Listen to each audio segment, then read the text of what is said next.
জটিলা কটিলা চন্দ্র বলে রাই বিনোদিনী। নমস্কার বন্ধুরা, দীপা বর্মনের আরও একটা নতুন ব্লগে সকলকে জানাই অনেক অনেক স্বাগত। 10ই মে শুক্রবার অক্ষয় তৃতীয়ার দিন সকাল সকালই ঘুম থেকে উঠে চলে গেছিলাম ঠাকুর ঘরে। ভিডিওটা যেহেতু অক্ষয় তৃতীয়ার দিন আর এডিট করতে পারিনি, তাই একটু ভিডিওটা পোস্ট করতে লেট হলো। ঠাকুর ঘরের সমস্ত কাজ প্রায়ই সম্পন্ন হয়ে গেল। এদিকে সিংহাসনও সুন্দর করে সাজিয়ে নিয়েছি আর ফল টল বানানো সব কিছুই হয়ে গেছে। আমার তো সকাল সকাল স্নান হয়েই গিয়েছিল, এদিকে বাড়ির সবার কিন্তু সকাল সকাল স্নান হয়ে গেছিল, যেহেতু অক্ষয় তৃতীয়ার দিন বাড়িতে গুরুদেব এসেছিলেন। বাপন সকাল সকাল উঠেই স্নান টান সেরে গুরুদেবকে নিয়ে জাস্ট বাড়ি আসলো। আর গুরুদেব স্নান টান করে এবার তিলক ধারণ করবেন। গুরুদেব হলো আমার বাপের বাড়ির গুরুদেব। মা বাবা কিন্তু এনার থেকেই দীক্ষা নিয়েছিলেন। আমরা যখন 4 ভাই বোন ছোটো ছিলাম তখন গুরুদেব আমাদের কানে কিন্তু কৃষ্ণ মন্ত্র দিয়ে দিয়েছিল। কিন্তু যেহেতু আমাদের বিয়ে হয়ে গেছে, এখন আমরা অন্য গোত্রে চলে গেছি। আমার বিয়ের পরে আমি, আমার শাশুড়ি মা, বাবন তিনজনই কিন্তু একই গুরুদেবের দ্বারাই দীক্ষিত, মানে এই গুরুদেবই আমাদেরও দীক্ষা দিয়েছিলেন। তো আজকে অক্ষয় তৃতীয়ার দিন আমাদের বাড়িতে এসছে, মানে আমার বাপের বাড়ি, নারায়ণ পুজো করবেন আর আমার ছদ্দিও দীক্ষা নেবে।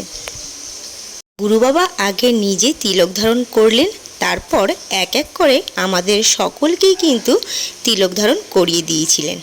গুরুদেব বাড়ি আসলে কিন্তু প্রচুর নিয়ম নিষ্ঠা থাকে। অনেকেই হয়তো যারা দীক্ষিত, যেমন গুরুদেব যতক্ষণ থাকবে ততক্ষণ কিন্তু আমরা খাটে বা চেয়ারে বসতে পারবো না, নিচেই বসতে হবে, খালি পায়ে থাকতে হবে, ঘর ঝাড় দেওয়া যাবে না। আর গুরুদেব যখন বাড়িতে প্রবেশ করবে তখন উলুধ্বনি দিয়ে গুরুদেবকে প্রবেশ করাতে হয়। তো আমার 2 বাবুও এদিকে তিলক ধারণ করছেন। আজ যেহেতু অক্ষয় তৃতীয়ার খুব ভালো লগ্ন আর ভালো দিন, তাই 2 বাবুও কিন্তু উপোস রয়েছে, ওদের কানেও কৃষ্ণ মন্ত্র দেওয়া হবে। আমাদের গুরুদেব যখন আগে ছোটোবেলা বাড়িতে আসতো তখন কিন্তু খুব মজা হতো।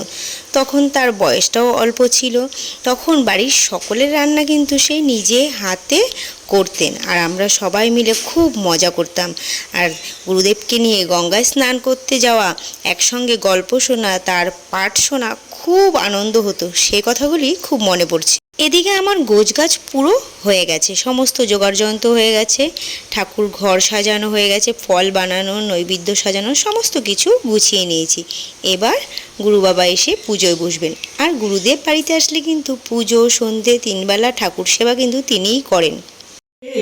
নৃত্য করে কদমতলা আয় দেখে যা বর্ধবাসী, এমন রূপ আর দেখবি না রে। জটিলা কটিলা চন্দ্র বলে রাই বিনোদিনী, নৃত্য করে কদমতলা আয় দেখে যা বর্ধবাসী, এমন রূপ আর দেখবি না রে।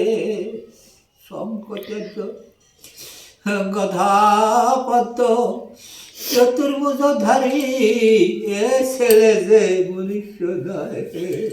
ও আর কিছু লাগে না ভালো, রাধা কৃষ্ণ হরি বল, হরি বল, হরি বল, হরি বল,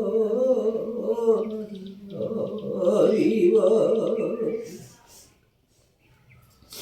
প্রেম ধ্বনি কছি রাধে কৃষ্ণ বলিয়া প্রমণিতাই চৈতন্য দীপ, রাধে রাধে বল, গোসাই গোসাই বল, হরি হরি বল। রাধা কৃষ্ণ পরমানন্দে হরি হরি বল, হরি বল, হরি রাধা কৃষ্ণ পরমানন্দে। বাবা এদিকে ভগবান শ্রীকৃষ্ণের 12 মাসই পাঠ করছিলেন। শ্রীকৃষ্ণের 12 মাসই পাঠ করার পর একটু কথাবার্তা বলছিলেন। শ্রীকৃষ্ণ ভাকুন্দাই গোবিন্দায় নমো নমো পাপং সমতাম সম্ভবা, পুণ্ডরিকাক্ষং সর্ব পাপ হরা হরে। হরে কৃষ্ণ কৃষ্ণ কৃষ্ণ হরে হরে, হরে রাম রাম রাম হরে হরে, কৃষ্ণ কৃষ্ণ কৃষ্ণ হরে হরে, হরে রাম রাম রাম হরে হরে। মঠ গোট ভারে গোপাল গোবিন্দ জগেশ্বর নারায়ণ, ভাই ঘরের পুজো হয়ে গেছে আর এইদিকে দিদিরা হলো নানা বিধি অনুযায়ী দীক্ষা নিচ্ছে। একেবারে দেরি হবে। দুজনে ধরো ওই ধরে তাহলে তো দুজনেই থালায় রাখো। হ্যাঁ, হ্যাঁ যারা যারা গুরুদেবের কাছে দীক্ষিত তারা ভালোভাবেই জানে যে দীক্ষা নেওয়ার সবার আগে সর্বপ্রথম কিন্তু মা বাবার পুজো করেই তার অনুমতি নিয়েই দীক্ষা নিতে হয়। তারপরে গুরু পুজো, আর বিবাহিত মেয়েদের হলো তার স্বামীকে পুজো করে তারপরে স্বামীর অনুমতি নিয়ে দীক্ষা নিতে হয়। তাও যখন দীক্ষা নিয়েছিলাম তখন কিন্তু সবই বিধি অনুযায়ী একইভাবে করেছিলাম। আমাদের সর্বপ্রথম কিন্তু গুরু আমাদের মা বাবা, তারপরে গুরুদেব দ্বারা আমরা দীক্ষিত হই। তো দুই বাবুও যেহেতু বলেছিলাম কৃষ্ণ মন্ত্র নেবে, তো এক এক করে দুই বাবুর কানেও কৃষ্ণ মন্ত্র দিয়ে দিচ্ছিলেন। আমরা যে নিত্য পুজো গোবিন্দ সেবা দিই, দীক্ষা নিয়ে গোবিন্দ সেবা দেওয়াই দরকার, কিন্তু এটা আমরা কজন মানি, কজন করি। এদিকে বড়দি সব রান্না বান্না করছিল। যেহেতু গুরুদেবের অনেকটাই বয়স হয়েছে, এখন সবার জন্য রান্না করতে পারেন না, সে নিজের রান্নাটা শুধু নিজেই করবেন, আর আমাদের সকলের জন্য সবাই মিলে রান্না করছে। বড়দি ঘরে গ্যাসে করছিল, আর বাইরে কাঠে মা আর আমার শাশুড়ি মা দুজনে মিলে করছিল। আমরা দীক্ষা নিয়েছি প্রায় 2 বছর হয়ে গেছে। এর মধ্যে কিন্তু গুরুদেবের সঙ্গে আর দেখা হয়নি। আজ যখন গুরুদেবের সঙ্গে দেখা হয়েছে, আর যেহেতু উপোসও রয়েছি, এত সুন্দর একটা সুযোগ কি ছেড়ে দেব? তাই আমিও গুরু বাবার পুজোটা সেরে নিলাম। গুরু বাবাকে পুজো করার কিন্তু অনেক বিধি অনুযায়ী করতে হয়, তো সমস্ত বিধি অনুযায়ী কিন্তু আমরা গুরুদেবের সেবা করলাম। গুরুদেবের সেবা করাও কিন্তু একটা ভাগ্যের ব্যাপার। সত্যি অনেক ভাগ্য করেছি বলে আমার গুরুদেবের সেবায় আমি করতে পারলাম। অক্ষয় তৃতীয়ার শুভ দিনে বাড়িতে গুরুর আগমন, এটাও কিন্তু অনেক ভাগ্যের ব্যাপার। তো সারাদিন কিন্তু গুরু সেবায় আমাদের দিনটা খুব ভালোই কাটছিল। অক্ষয় তৃতীয়ার শুভ দিনে গুরুর চরণ স্পর্শ করা, তার দর্শন করা সত্যিই ভাগ্যের ব্যাপার। বেলা প্রায় 12:30 মতো বাজে, আমাদের পুজো দীক্ষা নেওয়া সমস্ত কিছুই হয়ে গেছিলো। তো আমি ঠাকুর ঘরে গিয়ে সিন্নি প্রসাদ মাখছিলাম আর সবাইকে প্রসাদ দিচ্ছিলাম। গুরুদেবের সেবার সমস্ত আয়োজন করলাম, তিনি সেবায় বসবেন। তার সেবার জন্য যা কিছু অন্ন তিনি নিজেই পাক করেন।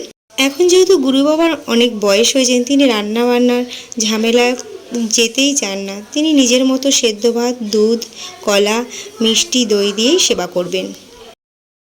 তো বন্ধুরা, ভিডিওটা আমি এখানেই শেষ করলাম। তো ভিডিওটা কেমন লাগলো অবশ্যই জানিও, লাইক কমেন্ট শেয়ার অবশ্যই করো। আর যারা আমার ইউটিউব থেকে দেখছো আমার চ্যানেলকে সাবস্ক্রাইব করে দিও, আর যারা আমার ফেসবুক পেজ থেকে দেখছো আমার পেজটাকে ফলো করে দিও।